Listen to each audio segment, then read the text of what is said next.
Louvado seja o nosso Senhor Jesus Cristo, para sempre seja louvado. Nós vamos continuar então no nosso estudo. Hoje nós estamos no Evangelho segundo São Marcos, continuando aí nos capítulos 12 e 13 de São Marcos. E eu quero te convidar nesse dia a perseverar. Quero te convidar nesse dia a pedir ao Senhor essa graça, a graça da perseverança, porque é extremamente importante nós perseverarmos, nós muitas vezes nos violentarmos para continuarmos firmes no nosso propósito. Para que a gente possa então fazer esse estudo diário da Palavra de Deus, a gente precisa muitas vezes ali se superar, não é verdade? Hoje, por exemplo, eu venho aqui testemunhar porque eu vejo que é importante, né? Assim a gente se anima uns aos outros. Tem dia que é mais difícil, e é mesmo, né? Hoje, na parte da manhã, eu fiquei extremamente atarefada, eu não consegui fazer absolutamente nada, né? Por causa dos estudos com as meninas, né? Tenho duas filhas e eu estava estudando com as duas, a gente está estudando em casa, né? E eu ainda faço estudo bíblico, então eu não faço estudo bíblico junto com vocês aqui no vídeo. Eu faço o meu estudo bíblico e depois eu faço o vídeo. Então eu tive que fazer o meu estudo bíblico, eu tive que estudar com as meninas, né? E aí aconteceram algumas coisas aqui também, né? Na nossa manhã que ainda nos atrasaram mais. E eu estou aqui na hora do almoço, eu sou dona de casa, na hora do almoço eu estou aqui fazendo o vídeo. Por quê? Porque eu preciso fazer. Eu não vou almoçar sem ter feito aquilo que eu preciso fazer, né? Já na parte da manhã. Eu consegui concluir o meu estudo, mas eu tenho compromisso com você de fazer esse vídeo diariamente para te incentivar a estudar a palavra de Deus. Então eu dou esse testemunho para que você não desista, para que você não desanime. Não é fácil para nenhum de nós, né? Claro que tudo aquilo que vai se tornando um hábito vai se tornando mais fácil, mas mesmo depois que o estudo bíblico se tornou um hábito, tem dia que acontecem algumas coisas e que a gente precisa ali cavar o momento do dia, mesmo que não seja o momento mais propício, para que a gente possa perseverar então. Vamos rezar, pedir ao Espírito Santo essa graça? Pelo sinal da Santa Cruz, livrai-nos Deus nosso Senhor dos nossos inimigos, em nome do Pai, do Filho e do Espírito Santo. Amém. Vinde, Espírito Santo, e enchei os corações dos vossos fiéis, e acendei neles o fogo do vosso amor. Enviai-nos, ó Pai, o vosso Espírito, e tudo será criado, e renovareis a face da terra. Oremos, ó Deus, que instruíste os corações dos vossos fiéis com a luz do Espírito Santo. Fazei que apreciemos retamente todas as coisas segundo o mesmo Espírito e gozemos sempre de sua consolação. Por Cristo Senhor nosso. Amém. Então vamos lá? Evangelho segundo São Marcos, no capítulo 12. Diz assim. Então, começando aí no capítulo 12, né, do Evangelho segundo São Marcos, a gente vê que Jesus começa falando sobre essa parábola dos vinhateiros, né, os vinhateiros homicidas.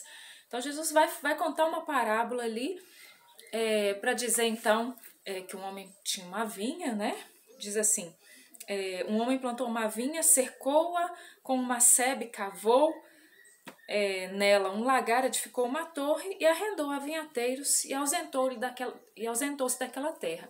Então esse homem começa a enviar servos àquele lugar, né, para que então haja ali uma prestação do serviço que está acontecendo ali, né, só que para receber o produto, né, a parte do produto que lhe cabia, mas aqueles empregados, aqueles servos, eles foram espancados, né? Eles foram maltratados e eles foram mortos, né? E o Senhor vem dizer então que depois ele envia o filho dele, né? E enviando o filho dele, falou: é o meu filho, vão respeitar o meu filho. Eu arrendei a vinha a eles e eles vão respeitar o meu filho. Mas quando eles viram o filho chegando, eles disseram: eis o herdeiro, vamos matá-lo, né?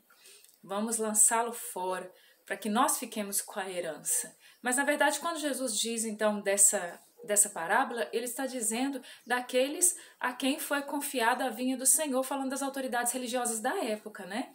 E dizendo então, mostrando ali, não só da época, né? Mas se a gente vai procurar ali no Antigo Testamento, nós vemos que foi isso que foi feito aos profetas. Então aquele povo eleito, aquele povo escolhido, aqueles que foram colocados à frente do povo, não respeitaram nem mesmo os profetas quando o Senhor os enviou, né? E maltrataram os profetas e mataram os profetas.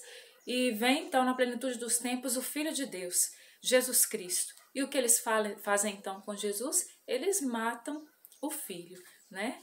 Então é deles que Jesus estava falando. E depois que Jesus fala essa parábola, eles percebem que é deles que eles estavam falando, né? Aí vem dizer assim, olha, lá no versículo 10 diz, nunca lestes essas palavras na escritura? Jesus dizendo, a pedra que os construtores rejeitaram veio a tornar-se pedra angular. Isto é obra do Senhor, ela é admirável aos nossos olhos. Procuravam prendê-lo, mas temiam o povo, porque tinham entendido que a respeito deles dissera essa parábola. E deixando-o, retiraram-se. Porque lá no versículo 9 ele diz, que fará, pois, o Senhor da vinha?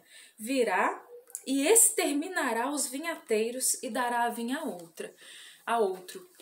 Mas vamos pensar em nós, né? Nós não somos ali os fariseus, os saduceus, os mestres da lei, mas nós muitas vezes estamos à frente de alguma coisa da igreja, né? Nós caminhamos nesse mundo, nós temos uma missão, nós somos evangelizadores de alguma forma. E existe um povo que está sob o nosso cuidado. E nós precisamos pensar, o que eu tenho feito? Né? Será que eu tenho sido infiel, como esses vinhateiros foram? Ou será que eu tenho sido fiel e eu tenho zelado? Nós temos que deixar com que essa palavra, ela nos confronte, né? Nós precisamos colocar a nossa realidade diante da palavra. E Jesus continua então falando aqui do tributo a César, né? Eles quiseram pegar, eles o tempo inteiro faziam isso, queriam pegar Jesus em alguma palavra, né? Então eles trazem ali a moeda com o rosto de César e diz a Jesus, é lícito ou não pagar o imposto a César?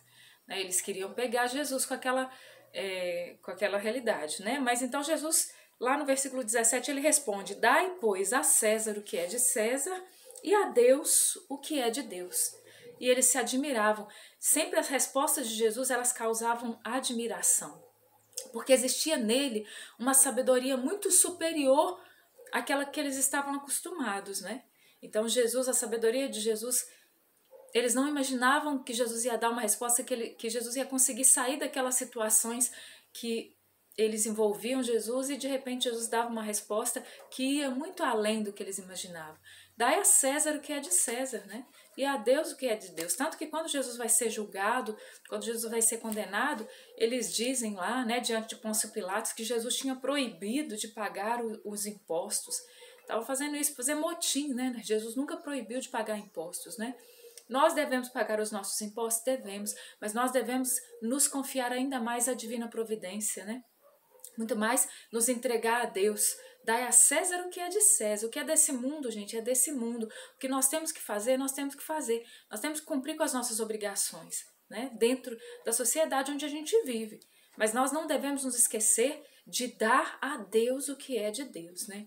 Da nossa vida, do nosso tempo, até mesmo do nosso dinheiro, né? Porque muitas vezes a gente vê, e isso é real, né? Muitas vezes eu já escutei assim, olha, a conversão começa pelo bolso, né? Porque muitas vezes a pessoa se julga ali o convertido, aquela coisa toda, né? Mas não ajuda na obra de evangelização, não dá um dízimo para ajudar a igreja, a pessoa tem um escorpião no bolso, né? Quantas vezes dentro do grupo ali, a gente no grupo de jovens, né? A gente passando a penúria para conseguir alguma coisa e todo mundo ali catando um pouquinho para ajudar. E tinha gente ali que tinha emprego, que tinha um bom emprego, a pessoa chegava com uma moeda de R$1, dava pra gente, né?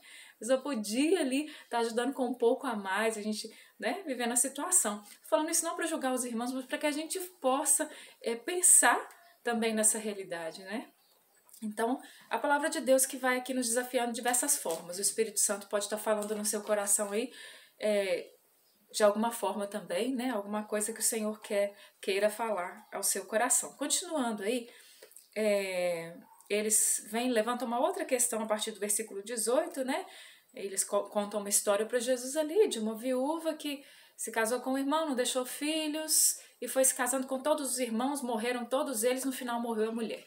De quem será então, Senhor, essa mulher no fim do mundo? Foram os saduceus. Porque os saduceus não acreditavam na ressurreição dos mortos. Então eles quiseram colocar essa questão por causa da descrença deles na ressurreição dos mortos. E Jesus então diz, no versículo 25, na ressurreição dos mortos, os homens não tomarão mulheres, nem as mulheres maridos, mas serão como anjos no céu. Mas quanto à ressurreição dos mortos, não lestes no livro de Moisés, como Deus lhe falou na sarça, dizendo, eu sou o Deus de Abraão, Deus de Isaque e o Deus de Jacó? Ele não é Deus dos mortos, senão dos vivos. Portanto, estáis muito errados. Deus diz, olha, vocês não acreditam na ressurreição dos mortos, mas Deus, ele é o Senhor dos vivos. Por que ele disse que ele era o Deus de Abraão, de Isaque e de Jacó?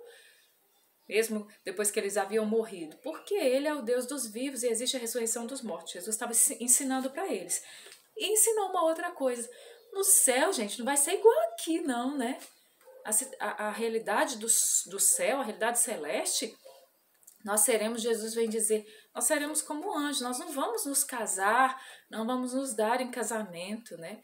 Lá, não vamos ser mais o marido e a esposa, né? Mas todos estaremos uma nova condição diante de Deus, né?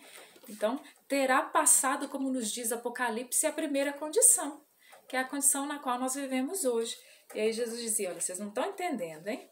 Aí, a partir do versículo 28, achegou-se dele, então, um dos escribas que os ouvia discutir e vendo que lhes respondera bem, ainda dentro desse mesmo contexto, ele indagou dele, qual é o primeiro dos mandamentos, de todos os mandamentos?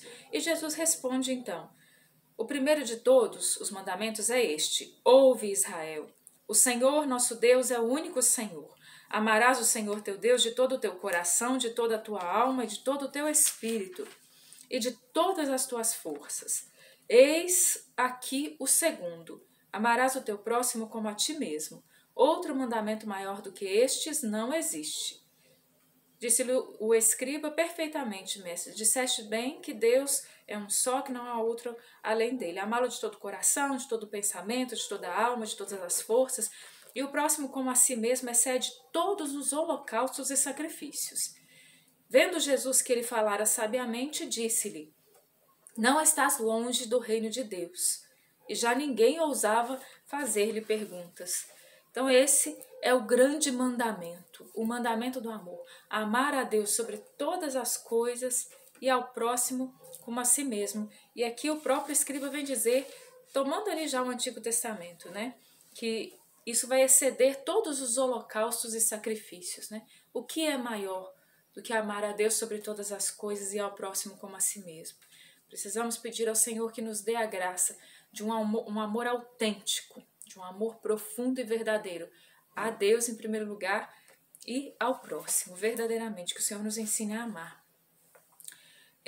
Versículo 35, continuava Jesus a ensinar no templo, e Jesus ensinando no templo ali, ele levanta a questão do filho de Davi, né? Vocês dizem que o Messias é filho de Davi, né? Mas como é que o Messias é filho de Davi? Se Davi mesmo falou dele, aí ele vai e retoma as escrituras, como ele faz diversas vezes, lá no Salmo 109, né? Onde Davi, então, ele escreve, disse o Senhor a meu Senhor, senta-te à minha direita até que eu ponha os teus inimigos sob teus pés. Ora, se o próprio Davi o chama Senhor, como é que ele é seu filho? E a grande multidão ouvia com satisfação. Entendendo aqui, mostrando aqui que o Senhor, né, que o Messias, que era ele mesmo, Jesus, ele é maior do que Davi. Ele é chamado de filho de Davi, né, desde o Antigo Testamento. A gente viu há alguns dias atrás, né, isso no nosso estudo, não sei se foi ontem, anteontem, onde o cego Bartimeu gritava, Jesus, filho de Davi, tem compaixão de mim, né? Então, para dizer que ele é da descendência de Davi, mas ele é maior do que Davi, né? Ele até se diz lá, a gente chegou a ver isso também há alguns dias atrás, né? Maior que Abraão. Antes que Abraão fosse, eu sou. Então, Jesus, ele é maior do que tudo. Ele é Deus, né? Então não existe um homem que seja maior do que Jesus, que seja comparado a Jesus. Ele é, né? Como lá no Evangelho segundo São João. Eu sou, ele é Deus. Então, vamos lá. Agora ele vem no versículo 38, um grande ensinamento, hein? Ele lhes dizia em sua doutrina, Guardai-vos dos escribas que gostam de andar com roupas compridas, de ser cumprimentados nas praças públicas, de sentar-se nas primeiras cadeiras nas sinagogas e nos primeiros lugares nos banquetes. Eles devoram os bens das viúvas e dão aparência de longas orações. Eles terão um juízo mais rígido. Cuidado, ficar buscando o reconhecimento dos homens, né? Nós temos que tomar cuidado com isso. Querer ser aplaudido, querer ser reconhecido, querer ser visto, querer ter uma aparência daquilo que nós não somos, né? E o julgamento será mais rígido. E Jesus, então, entra aqui no contexto da oferta da viúva, a partir do 41, de 41 a 44, no finalzinho do capítulo 12, os ricos chegavam e depositavam grandes quantias ali na oferta do templo, para se aparecer, né? Depositavam grandes quantias, olha o tanto que eu estou doando, olha o tanto que eu estou depositando aqui nos cofres. E chega uma viúva que deposita ali a menor quantia que alguém poderia depositar, né? A menor moedinha que era possível se colocar, aquela viúva chega na sua humildade e ela deposita aquela quantia ali. E Jesus então diz, aquela mulher depositou mais do que todos os outros, porque ela deu na sua indigência tudo o que ela tinha para o seu sustento. Tudo que ela tinha na fé, na ousadia da fé, ela ali diante do entendimento dela do templo e desejando dar do que ela tinha, e ela não tinha praticamente nada, ela colocou tudo que ela tinha. Então, Deus vê o coração, Deus vê o coração. Deus não vê somente as nossas obras exteriores, aquilo que é externo. Deus conhece a intenção do coração, e a intenção do coração daquela mulher era uma intenção tão pura e tão grandiosa, e ela tinha uma fé tão grande, ela tinha um despojamento tão grande, que ela deu tudo porque ela acreditava em Deus e que Deus não iria desampará-la, né? E Jesus viu o coração daquela mulher, que colocou mais do que todo mundo, segundo ele, né? E aí vem a profecia da destruição do templo. Vamos lá no versículo 5, capítulo 13, versículo 5. Jesus pôs-se então a dizer, cuidai que ninguém vos engane, muitos virão em meu nome dizendo sou eu, e seduzirão a muitos. Quando ouvides falar de guerras e de rumores de guerra, não temais, porque é necessário que essas coisas aconteçam, mas ainda não será o fim. Jesus vem falar aqui do fim dos tempos, né? Irão levantar-se nação contra nação, reino contra reino, haverá terremoto, fome. Isso será só o princípio das dores. Cuidai de vós mesmos, porque sereis arrastados diante dos tribunais, açoitados diante das sinagogas, e vocês vão comparecer diante dos governadores e dos reis por minha causa, para dar testemunho de mim diante deles. Versículo 10, mas primeiro é necessário que o evangelho seja pregado a todas as nações. Então, gente, essa passagem vem dizer daquilo que aconteceu na igreja nascente. Já ali na igreja nascente, o desafio da pregação do evangelho foi extremo. E na igreja nascente, verdadeiramente os cristãos foram levados, né, diante de reis, eles foram açoitados, eles foram presos e eles foram mortos. O número de mártires imenso ali. O tempo inteiro jogados aos leões, o tempo inteiro crucificados, o tempo inteiro queimados, o tempo inteiro eles eram mortos. Somente que nós estamos num tempo, e talvez a gente não tenha noção disso porque a gente mora no Brasil, nós estamos num tempo de grande martírio de cristãos, de grande martírio de cristãos. Pesquisa aí no Google sobre o martírio dos cristãos nos nossos dias. E nós sabemos que isso tende a aumentar.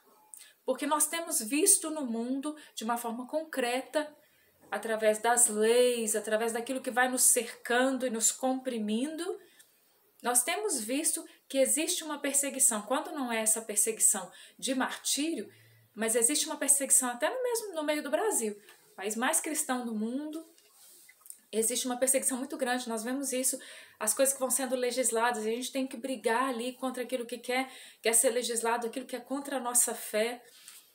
Nós vamos sendo cercados, nós vamos sendo perseguidos.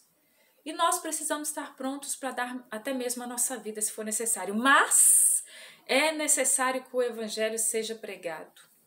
É necessário, versículo 10, que o evangelho seja pregado a todas as nações. Então, nada disso pode nos intimidar, porque é necessário que antes que venha o fim, as pessoas recebam o evangelho, elas sejam evangelizadas. Essa é a vontade de Deus. Nós precisamos ser evangelizadores, oportuna e inoportunamente. E lá no final do versículo 13, vem dizer que aquele que perseverar até o fim será salvo. Nós seremos salvos pela nossa perseverança até o fim. Não é hora de desistir, não é hora de desanimar, não é hora de voltar atrás. É hora de perseverarmos naquilo que o Senhor coloca diante de nós, perseverarmos diante da nossa fé, perseverarmos na evangelização, perseverarmos na nossa missão, perseverarmos na vontade de Deus. É fácil? Não, mas nós precisamos continuar até o fim, até o fim. E o versículo 20 diz que se o Senhor não abreviasse aqueles dias, ninguém se salvaria, mas ele os abreviou em atenção dos eleitos que ele escolheu. Significa que quando a coisa apertar, quando a coisa ficar difícil, não vai ficar difícil a ponto de fazer com que os cristãos percam a fé. Aquele que perseverar, ele vai permanecer firme e o Senhor não vai deixar que esses tempos passem além daquilo que nós somos capazes de suportar. Mas o Senhor voltará e ele vai instituir o reino dele. E essa é a nossa esperança. Nós acreditamos na palavra de Deus, nós acreditamos na promessa de Deus, nós acreditamos naquilo que o Senhor nos disse. Ele voltará, não é? E a igreja está sendo preparada para esse retorno. A igreja, que é a noiva, está sendo preparada e adornada para receber o noivo, Jesus, que virá em glória, né? Versículo 23, ficai de sobreaviso. Eis que vos preveni de tudo. Vamos ficar atento, vamos ficar esperto, né? Não é hora de dormir.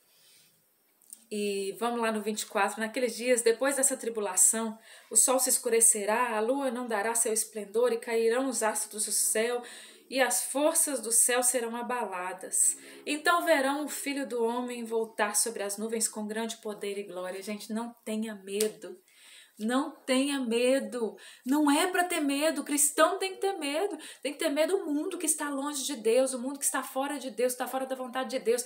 Os cristãos têm que estar firmes no propósito daquilo que o Senhor coloca para nós, nós temos que estar firmes na promessa, firmados na promessa do Senhor, porque Ele voltará em glória sobre as nuvens do céu, Ele enviará os seus anjos e reunirá seus escolhidos dos quatro ventos, desde a extremidade da terra até a extremidade do céu. Eu aguardo ansiosamente a vinda do Senhor. E você? Ai, meu Deus, que maravilha, né? E aqui o Senhor nos pede para observarmos os sinais dos tempos, porque nós não sabemos o dia e nem a hora, mas nós somos capazes de compreender, juntamente com a igreja, os sinais dos tempos. O Senhor virá, Ele voltará e a vinda do Senhor está próxima. Se a gente for pegar... no nosso país a gente tem uma grande devoção à Divina Misericórdia, né?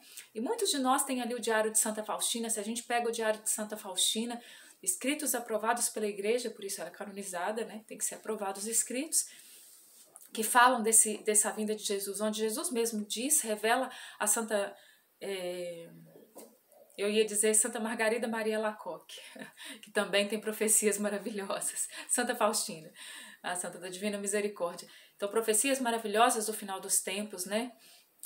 Nós temos visto, né? Se a gente for pensar as mensagens das aparições de Nossa Senhora, as mensagens de Fátima, se a gente for pensar em tudo aquilo que vai acontecendo no mundo ao nosso redor, nós precisamos estar prontos, porque os sinais estão ao nosso redor. O grande São João Paulo II, o Papa João Paulo II, na Praça de São Pedro, diante ali dos jovens, ele disse: essa é a bem-aventurada geração que verá o Filho do Homem voltando em glória. Eu escutei isso lá no início da minha juventude e eu estou firmada nessa palavra, eu estou firmada na palavra de Deus, eu estou firmada na promessa. Lê lá a carta de São Pedro. São Pedro também vem nos falar isso. A gente não deve desanimar. Por que a gente não deve desanimar? Vamos lá. Vigiai, versículo 35. Pois, visto que não sabeis quando o Senhor da casa voltará, se à tarde, se à meia-noite, se ao cantar do galo, ou se pela manhã, para que vindo de repente não vos encontre dormindo. O que vos digo, digo a todos, vigiai. escutar isso no tempo do advento. Hoje é dia 21 de dezembro, nós estamos às vésperas do Natal. Natal e advento é tempo de vigilância, né? O advento inteiro nos levou para a vigilância e a gente termina hoje esse versículo 37, onde o Senhor diz: o que vos digo a todos, vigiai. É o tempo da vigilância, gente. Estejamos atentos. Que o Senhor nos dê um coração vigilante, esperando numa feliz expectativa e numa fiel expectativa. Não numa expectativa desesperada, descabelada, que não é isso que Deus quer de nós. E com a Virgem Maria esperemos o Senhor que vem. Ave Maria, cheia de graça, o Senhor é convosco. Bendita sois vós entre as mulheres, bendito é o fruto do vosso ventre, Jesus. Santa Maria, Mãe de Deus, rogai por nós, pecadores, agora e na hora da nossa morte. Amém. Glórias ao Pai, ao Filho e ao Espírito Santo, como era no princípio, agora e sempre. Amém. Louvado seja o nosso Senhor Jesus Cristo, para sempre seja louvado. Nós continuamos então firmes no nosso propósito e vigilantes. Em nome do Pai, do Filho e do Espírito Santo. Amém.